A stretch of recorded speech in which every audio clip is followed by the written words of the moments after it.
your school board members. Like, their job is to represent you. And so they have to hear from you. That is such a critical part of the job of being a school board member and your job as their constituents. They got to be able to hear from you. So, you know a little bit about me. Would love to hear a little about you. I know we did this via a poll, but in this room here, curious your connection to your community. Anyone who's a parent or caregiver, would you raise your hands? Oh, we've got lots of those. All right. How about if you work in a school or a school district? Awesome. Great. How about, do we have anyone either running for office or serving in office? No? Okay. How about concerned community member? Yes, that's all of us, right? Awesome. Okay, great. Well, we know that no matter what your role is in your community, like we said this morning, everybody has a stake in our schools and in our school system.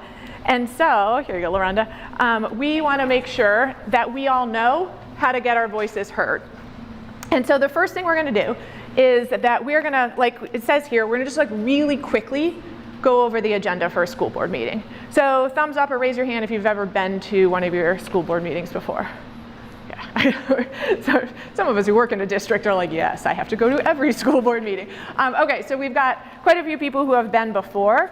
But it's a really important part of this is just knowing, you know, what's the agenda look like for a school board meeting so you know when hearing of the public happens. Every district is different. And so you'll see on your handout, if you don't already know how an agenda is for your school board, one of the first next steps we wrote here for you to do coming out of today, is just go online and look for an agenda from your school board meeting. I'm going to real quick bring one up here from a CPS school board meeting. And again, just like 5 minutes, we're just going to kind of go through this really quickly. So you can see this one's from last summer. First thing that's going to happen is the school board president calls the meeting to order. And then there's usually some sort of updates from the board. The superintendent will give an update. And then it's time for what you all are here for today, the hearing of the public. So that happens at different times depending on your district. In Cincinnati Public, they've moved that around a lot. So it used to be later in the agenda, but what they were finding was people would come and sign up, and then the meetings were taking so long that oftentimes those people who wanted to say something have to go, right? So many of them are parents, and they're like, I got a babysitter for only this long, right? And so they moved it much earlier in the meeting so that they could actually make sure that constituents were able to use their voice. The other things that happen in school board meetings that you'll see is there's usually an approval of the previous board meeting minutes, and then there's these committee reports. And so that's just an important part of a school district. CPS has a number of committees. Those chairs will say, here's what we talked about in committee, so that the public knows what they've been talking about. And then usually the board will get some presentations about different important topics happening in that school district. The next thing that happens is what we talked about this morning.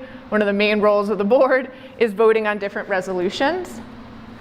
And then the superintendent has their announcement and their recommendations. So those recommendations are like everybody who's about to be hired in the district, and the board just kind of like votes on all of that kind of in one batch. Same thing with the report of the treasurer. So districts are different, but in CPS, anything that's $10,000 or more spend, the board has to approve.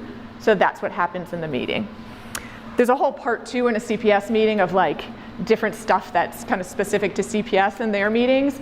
But we wanted you to see this first part here so you would know, okay, no matter what district I'm in, these are the things I'm going to see in a board meeting. They're going to talk about the treasurer, the superintendent, they're going to have a hearing of the public, they're going to vote on some policies or resolutions. So really quickly, that's what happens in a school board meeting.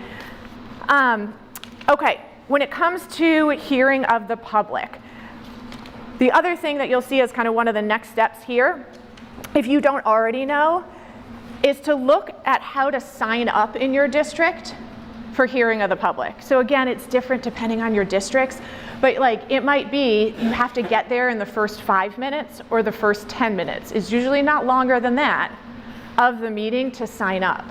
So if you're running late and you don't get there till 15, 20 minutes after the meeting starts, there's a good chance you can't sign up for hearing of the public. Yes? I have a question.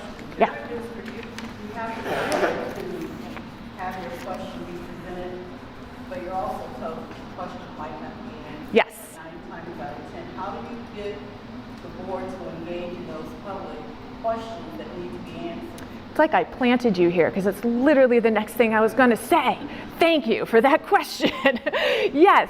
So I'd say one other thing before I get to that one, because it's such a good question, is that, can you see me keep looking at this? Like, this is like my nemesis that I'm going to, I should do this. Sorry, thank you. I'm just going to have to make sure I don't walk right into it. Okay, so the other thing when you're finding out how you sign up is also find out how long you have.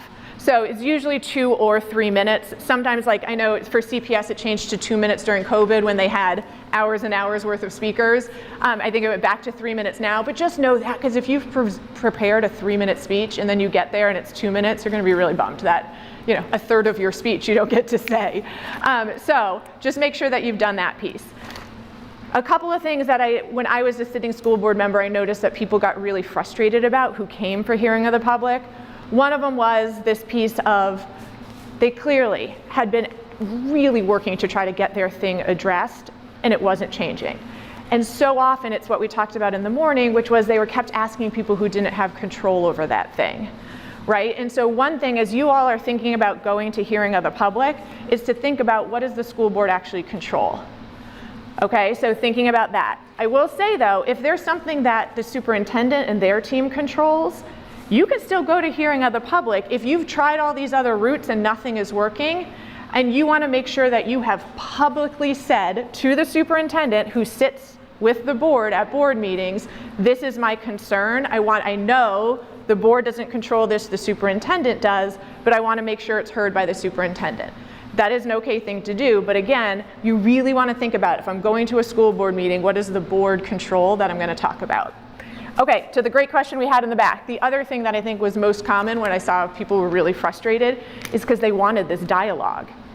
And one thing that one of my mentors, who was on the board before me, said about this is she said, it's called the hearing of the public, not the conversation with the public. So this is a time for your board to hear what you have to say, but they're not going to have a dialogue with you. What we've been talking about all day, though, is that they represent you. So there have to be other times where they do take public input and have an actual conversation where they're engaging with the community. It's probably not their business meeting, right? These are board business meetings where they have business they're trying to cover, and as part of that, they hear from the public. But there should be other opportunities that your board has where they're inviting dialogue with the public. That might be in committee meetings. That might be just community engagement meetings. I'm looking at one of our district people now who engages with parents as her day job and who brings board members into those conversations, right? Or like one of our board members started with our treasurer, a time for the public to talk right with the treasurer and a school board member about the district finances. So while this isn't the time for them to have a dialogue with you, they really need to have other times. Now, as AJ said, not every board is operating in that way. And so that's another time where now that you know better, we're going to do better, right? And so that's where you're going back to your district to say, okay, I'm here, I'm giving my 3-minute speech. I know this isn't a time for you to have a conversation with me. I want to know, when is that time? When does this school board schedule time to have an actual dialogue with the people they represent? Okay, so, yeah. Like in the public hearing? They probably won't in the public hearing. Okay. Yes, and so these are different ways to keep following up. So another thing that we should say here too today is about how to speak effectively at a school board meeting. That should probably have an S on it and be school board meetings. So one mindset we really want to make sure that you all leave with is like, you can go say something once at a school board meeting, and that's great. But nothing's probably going to change. Right? So like those school board members have so much that's fired at them constantly, right? There's fires to put out, there's the main work they're trying to get done, there is so much happening that if you come once, that's great, you've at least come once. If you keep coming back and you talk about the same topic, right? So that is really important. It's the follow-up. So maybe you come to that school board meeting and you say, I'm just going to follow up and I'm going to drop. At the end, you say, I'm going to drop an email to the board, and I'm going to ask you to follow up via email. Or I'm going to be back next month, and I hope that I'm going to be able to hear something from the board about progress on this next month. So it's that keep coming back. I know we had examples of this even when I was on the board. We had a parent who was amazing at organizing her community around one of our schools that wasn't part of this facilities master plan we had, that it opened after that. So it needed renovation. And like she came once and we all went, yeah, that sounds like a problem. And we moved on to the 16 other things we had to do. She kept coming back. She brought students to describe what it was like to be in one of their classrooms. And eventually, that school got the new carpets they needed, got their lockers painted, got the new auditorium seats they wanted, because she kept coming back. Yes? I hear what you're saying, but I've just come out of a district for over. Say it again, I'm sorry. Come out of a district that has just been released. Yes. Takeover. Yes, you all are in it. You want to tell them which district that is? It is a Youngstown district. Mm-hmm. And we did go to district, but everything was executive session, so you sit for an hour. So we're really working and trying to work with the board to let them know what their real job is Yep. as a board. And we're getting resistance because nobody wants to talk about the problem. Yeah. There are districts in Ohio that are failing their students. There's a lawsuit. And the board members, I don't really think know of the lawsuit. Some of them might, some of them do. Some of the teachers don't even know. Mm-hmm. You can go to the suburban districts and they have a lawsuit posted on their bulletin board, but nobody wants to talk about it. And it's split our community so much so that there's no support because we have 2 years in which to address that lawsuit. Yeah. Most people don't even know that it's gone from local to state with the NAACP to the national with Secretary Cadona, President Bush's office. There are a lot of things that are going on, and I think that communities just aren't aware of. And when you try to do the effective change, you really don't have to work hard. But to know that I, as a education chair for our organization, goes to try and find me and find that your leadership is not willing, is really hard to engage with the board because they think they should be doing something Yes. here as opposed to what's there. Yeah. So how do you guide us into doing that? There's a dialogue that's Yeah. not been there. Yeah, so I'm going to say 2 things about that, and then we're going to talk about what makes an effective speech. So here are 2 things, and it's going to just harken back to a lot of what we were talking about this morning. One is that you're right, most people just don't know. Like, I'm a parent myself. I know lots of you raised your hands that you're a parent. Like, there is more than enough to do to work and to get your kids' homework done and all of the other things that you have to do with kids, let alone pay attention to systemically what is happening and when does the school board meet and what am I supposed to. So most people, it's not that they're not interested, it's that they're like, my balls are in the air, my balls are in the air. Oh my goodness, do not throw me another ball right now or all these balls are not going to be in the air, right? So I think some of it isn't that they're not interested, it's that they are overwhelmed already with everything on their plate. And so my first thing would be bite-sized chunks, right? And so being able to say, meet them where they are. So whether that is at aftercare, whether it's at, a church service, whether it's at some sort of club that you all belong to, you're having some of these more informal conversations where you're saying, did you even know our district just came out of being taken over by the state and we've only got 2 years to get this together? And starting the conversations where they are, and then what's a bite-sized thing they can do? So that's like, I already have an email written. All you need to do, if I forwarded it to you, would you just put in your information and send it off? Right? So like, what is the easiest way possible for them to do something? And so I think that's like, meet them where they are and the bite-sized chunk. And then the other thing I'll say is just harkening back to what AJ just said, is that if your school board is not listening and they are not representing you, then you got to find the candidates who will. And I think that is hard. It is a hard job. It is a thankless job. I would say in all the hearings of the public that I heard during my 4 years on the board, there was one time where somebody came to thank us for something. We were all so confused. This poor man came to the mic and he thanked us for this thing that had happened in his kid's school, etc. And he stopped and we all were waiting for the but, or for the I buttered you up and now I'm going to tell you all the things. It was just silent. And he literally went, That's all I came to say. And we were like, oh my gosh, somebody thanked us for something, right? Like, and you're not doing it for thank yous and kudos, but it certainly was really nice to hear. It is a hard job, right? It is, and it is an unpaid job. And you know, I've had whole auditoriums of people yelling at me during this. It is a hard job. But I think as you heard from everybody this morning, if you know the decisions you are making are right for kids, then you can take that whole auditorium of people yelling at you, or the op-eds being written and calling you out for things, right? And so who are those people in your community, like AJ said, who are already doing the work? And then let's get them to run. Okay, so when we talk about, let's go back over here. Okay, so when we talk about what makes an effective speech, has anyone ever spoken at a school board meeting? Raise your hand if you have. Oh, great, awesome. Okay, so we've got 2 people. What did you speak about at your meeting? Just in like a sentence or 2. What was the topic? Talked about curriculum, so 13% are third graders passing third grade.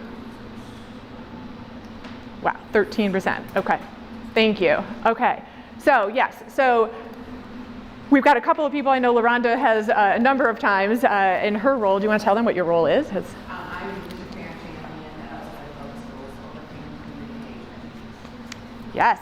So, okay, so we've got on here some tips for speaking at a school board meeting. So why doesn't everyone just take like 30 seconds, I'll be quiet for like 30 seconds so I don't talk over you, and read this chart of tips for speaking at a school board meeting. It continues on the back here. And then there's a couple of bullet points underneath that too. Let's take like 30 seconds to read that over, and then we're going to see what really resonates with people about that.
That's right.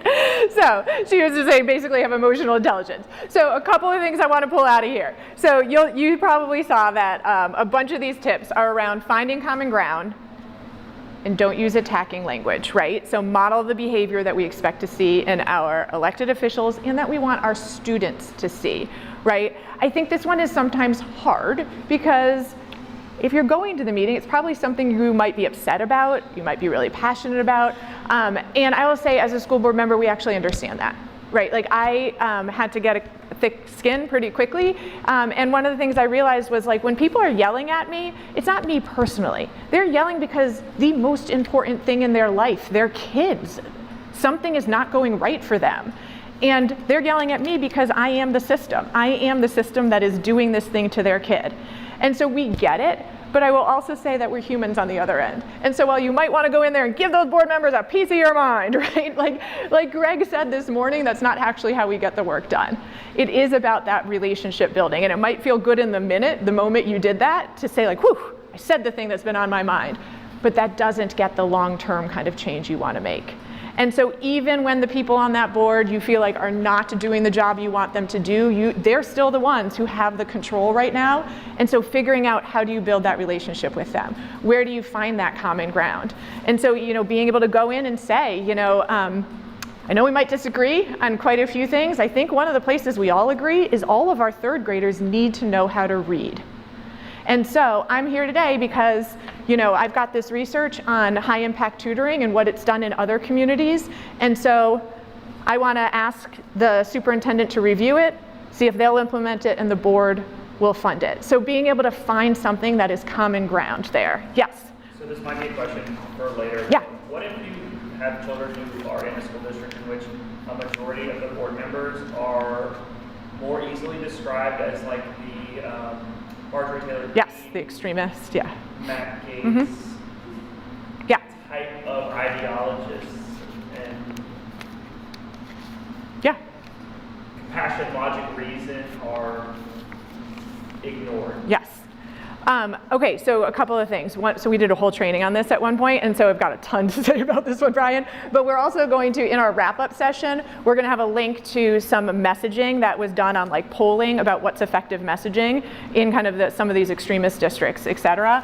And so I think one of the things is it might seem really hard to find common ground, right? When you're like, we are diametrically opposed in what we think is right for kids. I think one of the things that someone told me once that kind of blew my mind, but is that the people who are saying things like, equity isn't real, or we can't even talk about equity, like the things that seem like, to those of us who are like, that's literally what I do all day, every day, is figure out how to build a more equitable district, right?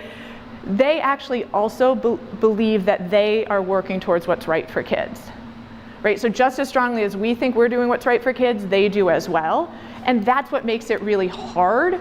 And so that's where like, whatever the common ground is, it can be saying, I just want to acknowledge that like, we might be totally on different pages about so many things, but I know where we might actually both agree is that we want what's best for kids, and that when you send your kid to school and I send my kid to school, we actually want the same thing.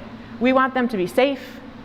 We want them to be somewhere where they feel like they are valued. And most importantly, we want to make sure that they are ready for whatever comes after 12th grade here. And so your job as a school board member is to put the policies in place to make that happen. And so I would not suggest focusing on those hot button issues and instead taking it to things like our kindergarten crawl scores are low, or our third grade reading scores, or we need a new middle school building. Like, what is that thing that is not a hot button topic that we can work on now and first that might not be one of these hot button topics? Now, I will say too, that is all well and good, except for there are so many people elected who have no idea what they're doing as a school board member, right? And that is where, like at that point, you gotta wait to vote them out. Like, it is so hard to say that, but it's so true, right? I know our treasurer has talked about this before, about how treasurers around the country are up in arms because they have these school board members who ran because somebody gave them words to say and a platform and money to win their race. And then they knew nothing about things like school finance and are trying to get their treasurers to pass budgets that are against the law. And these treasurers are saying, I'm not risking my license for you, and they're leaving their roles, right? Like, that's the case when we're that extreme where, yes, we've got a bunch of Forest Hills folks here today. Yes, Alini. And I can hold my question. Yeah, go for it. Okay. Yeah. So that is I run a small school district, and so it's really nice that as a voter, I feel like I have a lot of influence. But Yeah. I think the concern that I have is that because I live in a small district, what I'm seeing is that it's not super data driven, not because Yeah. I'm in a small district, but I think I'm not seeing a lot of data driven decision making. Mhm. It's a lot of anecdotal or like based on my experience, Mhm. like my childhood versus this is best practice for kids. And so I'm curious if, for people who are, I don't want to say that they don't have a place on the school board, but there are concerns I have about how they're making decisions. Yeah. And I'm curious if there's ways to push them Yeah. in a relationship building way Yeah. to start using data and not their own personal experience. Absolutely. I think, oh, bless you. I think that's, again, tips for compelling speech. When we get there, that's one of those things you keep showing up to talk about, right? And I don't even think that's just a small district. I will say with total transparency that when I was on our largest district in the area, on the CPS school board, the thing I never got successful at doing that like Ben Lindy has done is getting my board to set specific goals. They kept telling me that that was the superintendent's job. And I was like, but what are we doing here? Like, if we don't have specific goals, what are we doing here, right? So I think it is a mindset of like using data to drive all of our decisions. And so I think there are organizations like, you know, the one that AJ's doing, the book he has is a great place to start.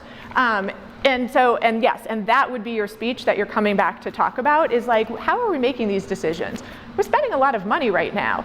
What data do we have to show that how we're spending this money is actually getting us results, right? Like those kinds of questions to ask over and over.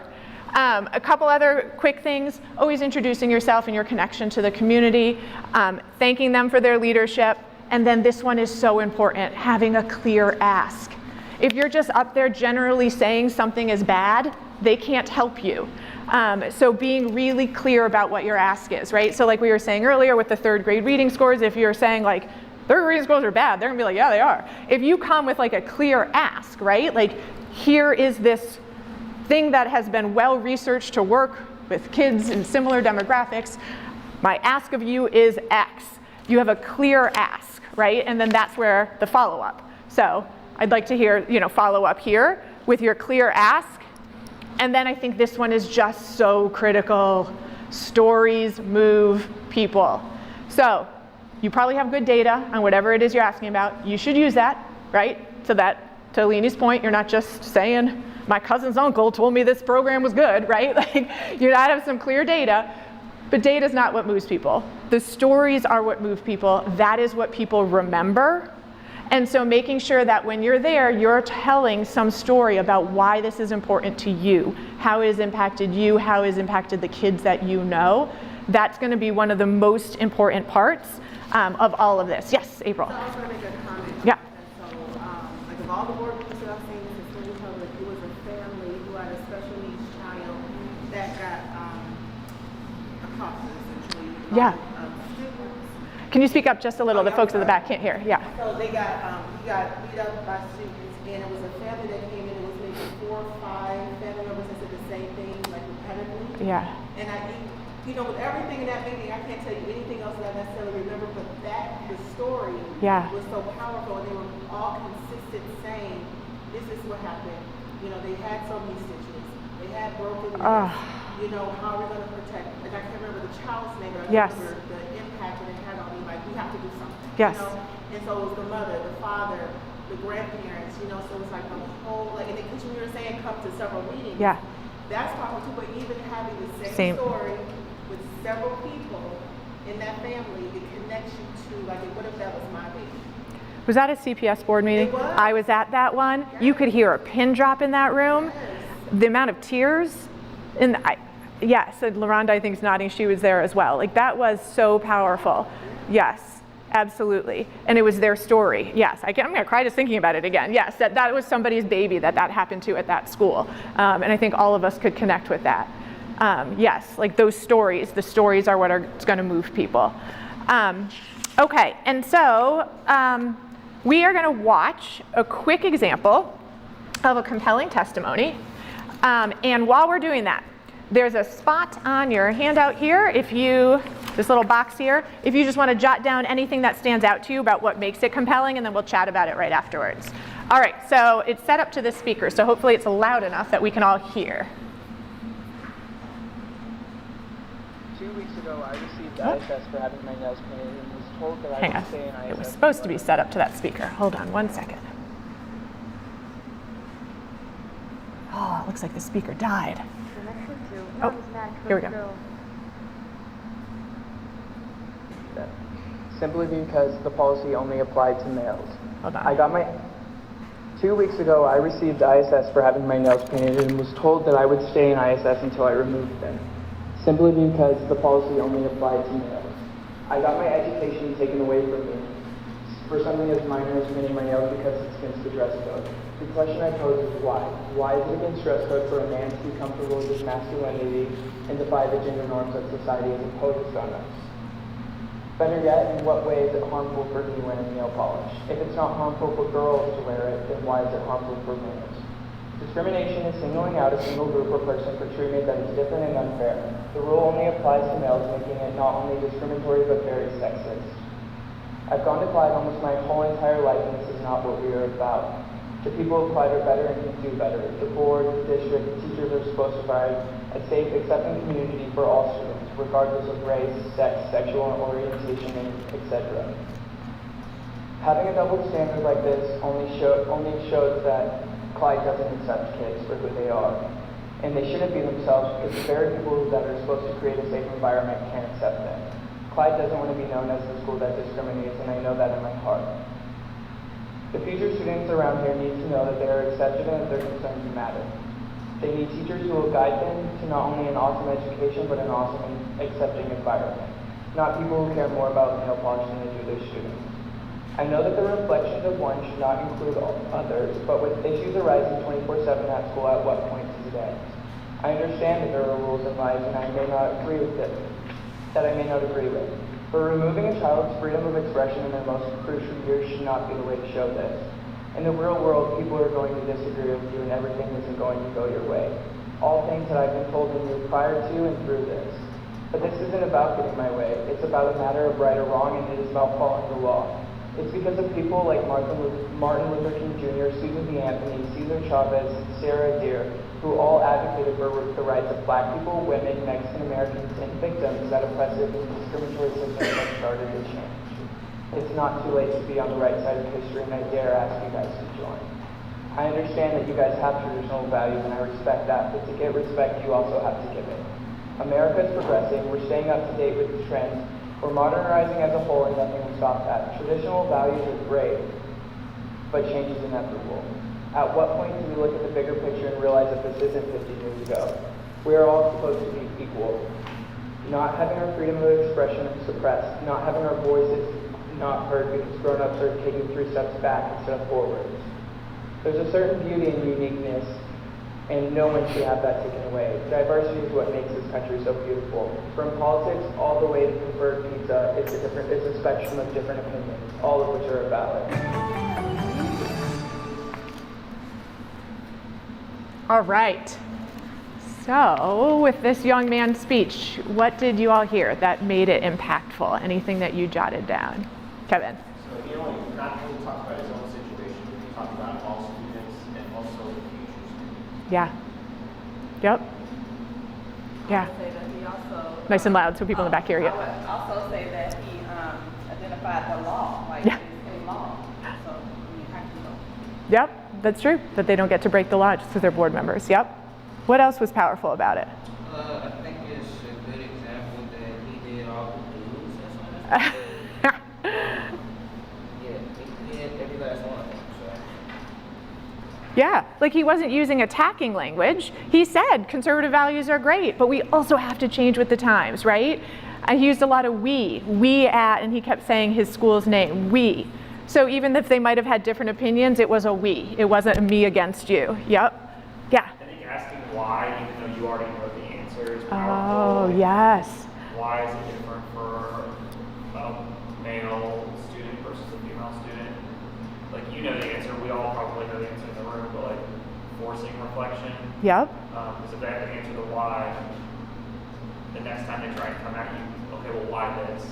Why is that more important than education in general? Yeah. And he connected it to education, right? You took my education away.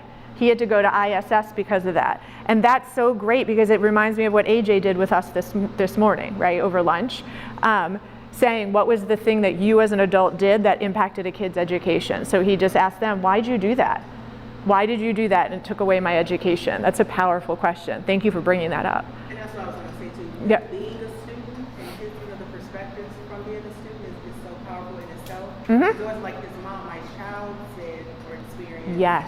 It's so powerful because he is the reason, he's our why. Yep. The students are our why. And even like you mentioned it, but just like with the client, like the client issue, I've been here all my life. You know, that kind of struck me like, so he's like, it's not like I'm from without this community, I'm from within this community. Yeah. And this is what I experienced. Student voice is so important. Mm-hmm. Absolutely.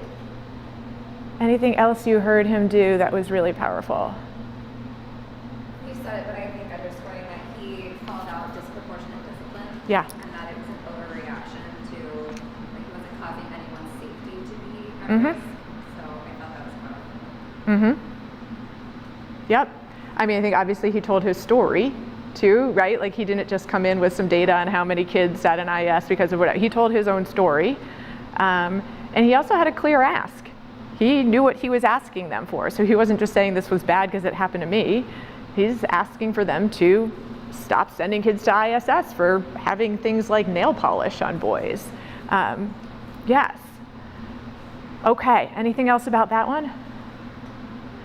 Great, I know every time I watch these, I'm like, and the kids will save us all, right? Like, okay, so like you heard this morning, we talk all the time at school board scholars, we're not learning just to learn.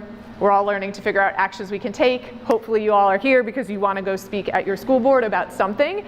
And so we're going to start writing what that something could be now. So the goal today isn't to leave with a perfectly polished testimony. It's to start getting some ideas on paper. So how we're going to do that is if you flip to the bottom of this second page here where it says parts of a compelling testimony. We just went over this, but right before we start writing, can somebody read those bullets really nice and loud out loud to us again to get it in our brains? Introduce yourself, including your connection to the district. Thank the school board members and district administrators. Find common ground. Clearly articulate the issue. Connect personally with the issue. Make your ask. Awesome, thank you so much. Okay, so then if you flip it over to the next page, you'll see that there's this sample testimony by someone named Jane. Does somebody want to play Jane and nice and loud read us Jane's sample testimony? Who wants to be Jane? Go for it, all right. Nice and loudly. Okay. Hello, my name is Jimmy, and I am a member of the third grade at Washington Elementary School. Go Sharks! I want to thank you for being school board members and district administrators. Your jobs are hard at any time, especially hard in the communities. I know a lot of us in this room may have ideological differences and a lot of issues that come to us. But I think where we all agree is that we want what's best for our kids, best for kids in our district. I know that when I send my child to school, I think I want the same thing you do for your kids, for them to feel safe and for them to get knowledge and get the knowledge and skills they'll need to be successful in life. I think that's what every parent does. As our elected school board members, it's your job to make sure that every child in our school district gets education that allows them to reach their potential. That's a big job. We have a lot of real education issues in our district. One issue that I'm concerned about, and many of us here tonight are also concerned about, is that our third grade reading scores have gone down significantly. We know we had the pandemic here, and we are still dealing with the impacts of the pandemic. But I think we all agree that our kids still need to know how to read. Myself is a first grader during the height of COVID. First grade is fundamental to learning to read, and he did first grade virtually. Not ideal for a 6-year-old. We know he is behind where he should be, and we are struggling to figure out how to help. I know I am not the only parent concerned about this. There are 6 of us here tonight, all concerned about this issue. Gestures to the group together, all with the green shirts. We also know that everyone in this district is stretched thin. So we are also here to say that we are willing to help if you need it. So what we are here asking you is that we want to hear from you about what the district administration's plans are for helping ensure our kids get back and stay on track, and how you, as board members, will allocate the funding for administration's plans to make sure our kids aren't continuing to fall behind. We like to see these plans and the funding allocations and public reviews, including how you are looking at the data, when your inventions are, what your interventions are, and how it's being paid for. I've left my contact information so you can follow up, including if there are ways you can help as parents and concerned community members. We look forward to working with you on academic issues facing our kids, starting with ensuring our third grade community. All right, thank you. Let's give, how do you pronounce your name? Taraya. Taraya, a round of applause, all right. All right, I think if you need it, you have like a future as a voiceover actor. That was like really well. Oh, there you go. Bedtime stories have done it. Very good job. Okay, so what you'll see on the next 2 pages is we then broke down that testimony into each of those blocks that we said are the things that make a compelling testimony, so that when you go home, you can start kind of filling in some of these blanks here and writing your own testimony following these same guidelines. But for today, if you go to, let's start with, we're going to focus on 4, 5, and 6 today. So if you go to 4, clearly articulate the issue. We're going to start there, and I'm going to give you all a couple seconds to think about what is an issue that you want to talk to your school board about? And again, try to center it in something the school board controls. So that could be, we need a new middle school building, we're busting at the seams and it's impacting kids' ability to learn. I know recently I heard somebody go to the mic and talk about how they work with kids experiencing homelessness and that their transportation wasn't in line with the law. So like, what is the issue that you would want to talk to your school board about? We'll be quiet for a few seconds, just jot it down. In this box here, it can be bullet points, it can be chicken scratch, as long as it makes sense to you. What is it that you want to talk to the school board about?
Give everyone a couple more seconds to finish their thoughts.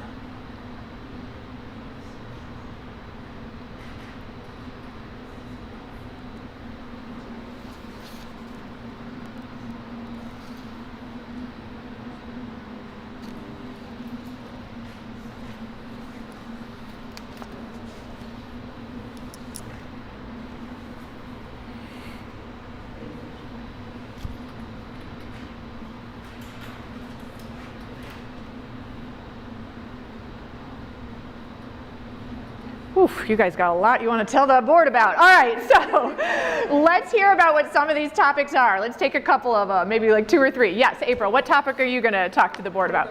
Tutoring. Say it nice and loudly. High dose, high quality tutoring. There you go, high dose, high quality tutoring. Yes, Brian. Virtual issues.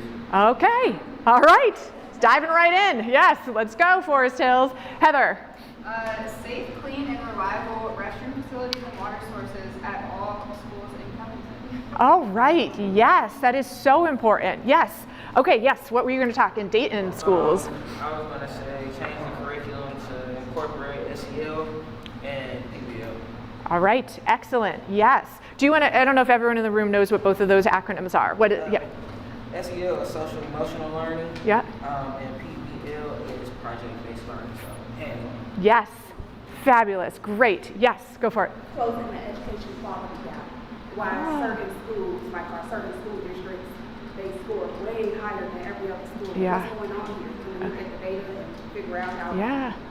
we get all our kids on the same page? Yes. Fabulous. Perfect. I feel like you and Alina are going to have a lot of data conversations. Great. Anyone else want to share the topic they're going to talk about? Yes. I think every school should have Academic coaches, you said? Yes. if we have football coaches, basketball coaches, soccer coaches, you get early college and you have those coaches. Yep. Those schools tend to do better than the regular. Yes. Not the regular, but Yes. schools. Then it makes sense to have academic coaches. Very good. I love it. Yep. Yep. And that there's data to prove that these work. Yes. Yeah. This is just a quick question because that's something that we were really focusing on. So we have this thing called Student Success Navigators. Oh. That's with them from preschool all the way to college. Huh. So something it's called our Student Success Navigators. And that's in Dayton? Yes, it's in Dayton, but it's based off of our own children's home in Hartford. Jefferson County. I think a lot of what our problems is we're going to have to teach the community is because of the upbeat that we had, Yeah. the resistance that we're going to get, and the data that we can show the best academic practice of Black students. Yes. it's gonna take a while, but in the meantime, we have issues that are being addressed. The pandemic, the numbers are still falling, and, COVID is part of this. Yeah. We're getting further and further behind rather than sitting down and listening and being open. We're not saying you're fault, Yes. we're not saying that. Right. We're saying we have to come together. Our school board is the main place that we should be meeting, and we can't do that. Yeah.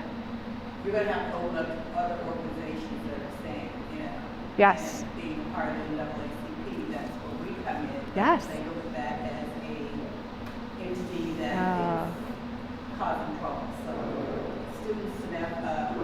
Student success navigator. But that is a different mindset, right? That is the mindset of we don't do this work alone, right? Like we have to do this work in coalition and in partnership with other organizations in our community. The school district alone can't do all of this, right? And so starting to see all of these other organizations as assets, not as adversaries. Yep. We'll take one more. Arlene. So I just pulled up so I wanted to ask you a question. So I just pulled up my district's report card that they just released. They have a really low graduation rate, Okay. really low attendance rate. But I have heard our superintendent, who I have a lot of respect for, try to give a lot of other factors for why high school graduation is so low. And I'm curious if they're just very defensive about the report card. Yes. I'm curious if you have any Yes. language. Yeah, I mean, I think we would all say the report card is one measure, it's not the only measure, right? Like we know there's so much more happening in schools. We also know that that is like a moment in time. We know that these report cards preference really wealthy, stable schools over those that, like so many factors, right? Like I can't tell you how many teachers were like, sure, I tested all the kids in my classroom. Many of them, because we have such high mobility, I had just met about a month before, but now I am responsible for them, right? Like there's so many reasons why those state report cards don't tell the full story. However, something like our graduation rate, like we cannot just kind of explain that one away. And so I think being able to again frame it as this, we know there are many factors going into graduation rate. We also know that this state report card isn't the perfect calculation of graduation rate, but I think where we all agree is that we have to make sure that more of our kids are graduating from our school system. And so if we don't want to use this as the measure, could we hear as the community what you're proposing is the measure we should be using? And then can we track that as a community, school by school, and we also want to see it by different demographics, right? Whether that's by race, by socioeconomic status, by gender, whatever that is, and leave it up to them to say like, come back to us. And then of course you're gonna do some interrogation of what that is. But it's acknowledging that that might not be a perfect measure, so what is? Because we all agree we gotta get our kids to graduate. So I think that goes down, so for, we're gonna get to specific ask in a second, but let's get to number 5, personally connecting with the issue. So you all just called out lots of really important issues. Now I'm gonna be quiet again for another couple of minutes. And in the box for 5, why is the issue that you wrote in box 4, why is this important to you? Tell us the story that goes along with it, or a story that goes along with it. I will be quiet and go ahead. Right in box 5, the story.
all good. I'm gonna hold it back on. Perfect. Still good. All right.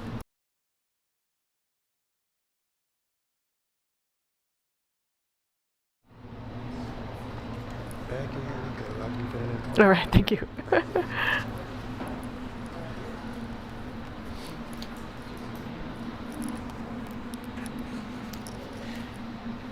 All right, we'll give you about 30 seconds to finish up the thought you're writing down.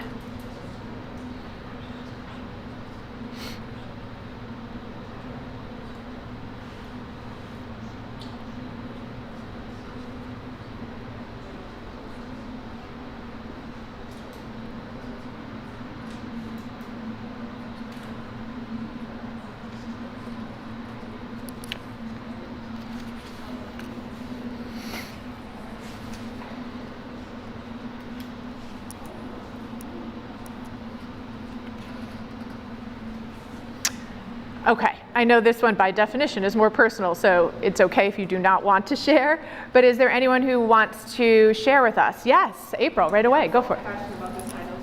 Okay, all right, so this is about the tutoring, okay. High tutoring by law that has to be. Oh, nice and loud. Yeah, there you go, all right. Right. So, here's how I'm not asking money. So as a funded reading specialist, first year I was responsible for K1 students, and it expanded to K2. And every reading specialist, those who remember back in 2014, had to say all teachers in that grade had to have a reading teacher.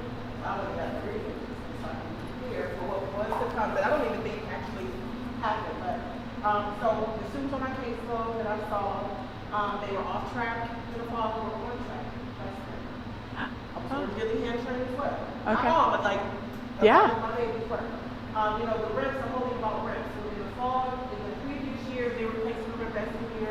By the next fall, when we retake the test, they were taking off reps. So it's like we are successful.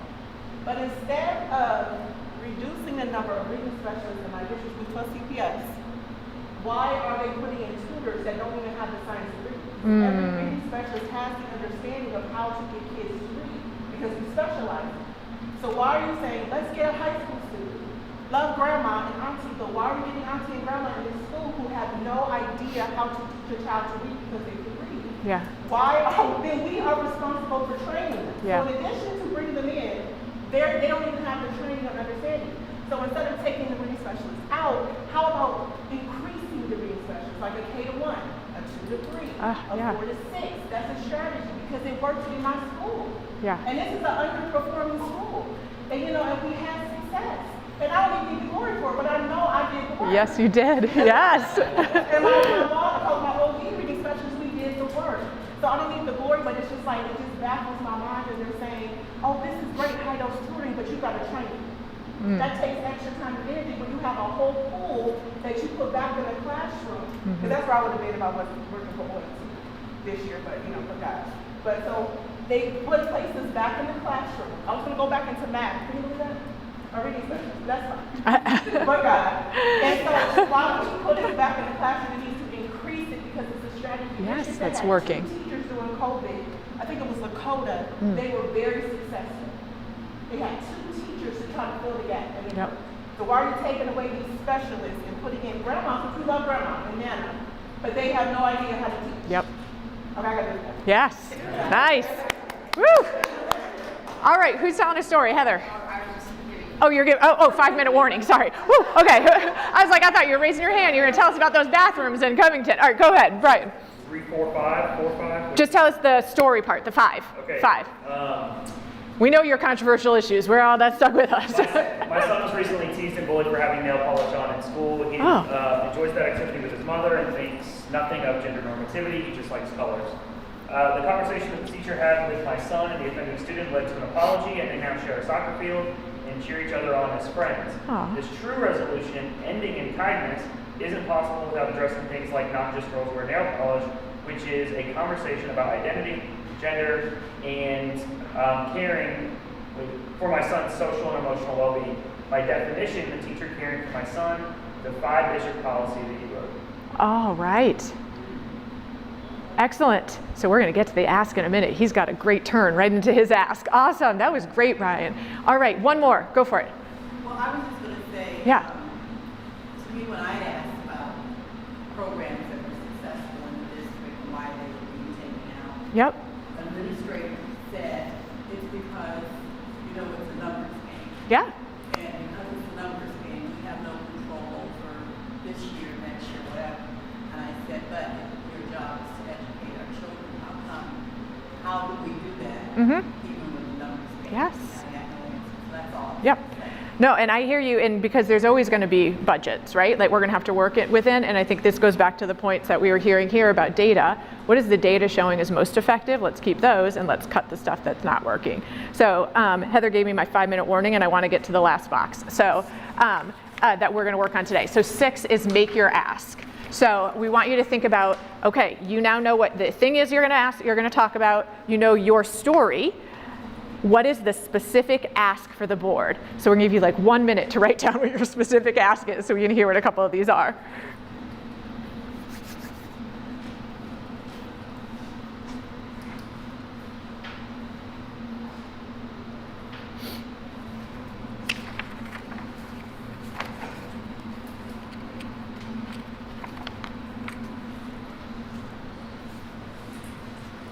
April, on our specific ask. So box 6, what's your specific ask?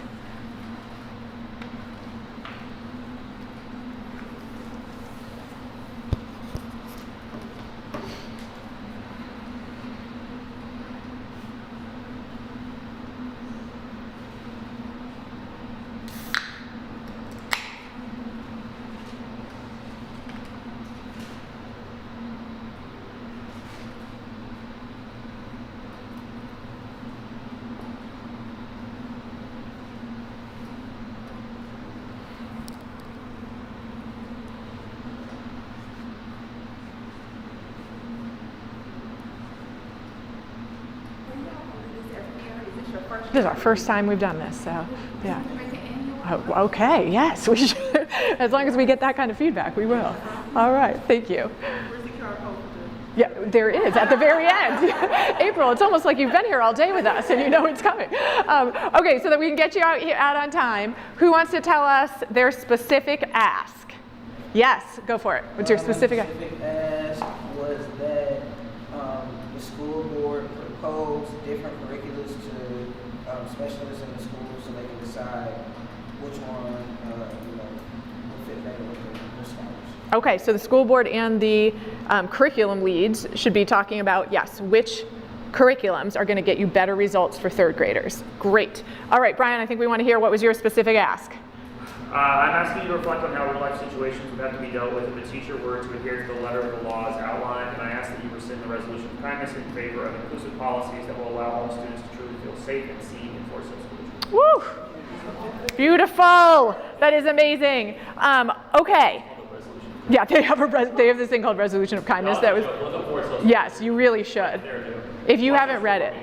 Yeah, if you have not read the Resolution of Kindness in Forest Hills, well, maybe don't, because your blood pressure is going to go up. But it is something. So that is really important. Rescind this resolution, and let's write something that will make every kid feel safe and included in your schools. Okay, so again, our goal today wasn't to have a perfectly polished testimony, it was to get you started. So you'll see your other next step on here is to finish this up, and then when, not if, you go speak at your board meeting, you're going to email us to tell us the date of it so we can watch the video and we can celebrate you.